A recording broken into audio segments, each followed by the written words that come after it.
Y ahora le cuento que más de 6,000 adultos mayores de 68 años recibieron su tarjeta de pensión alimentaria aquí en la Ciudad de México.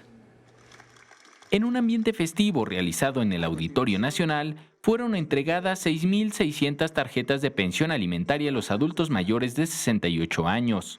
Los nuevos beneficiarios cuentan con un apoyo integral que contempla el acceso a los servicios especializados de salud, al programa de turismo social, cine gratis, servicios odontológicos, acceso a créditos, entre otros.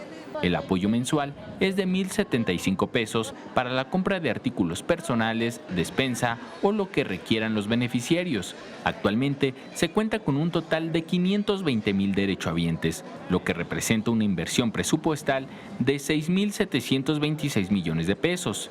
Y como parte de las acciones que refuerzan el apoyo social a este sector de la población, se refrendó el compromiso del gobierno capitalino para construir una clínica geriátrica más en la Ciudad de México, la cual se ubicará en la delegación Gustavo Amadero.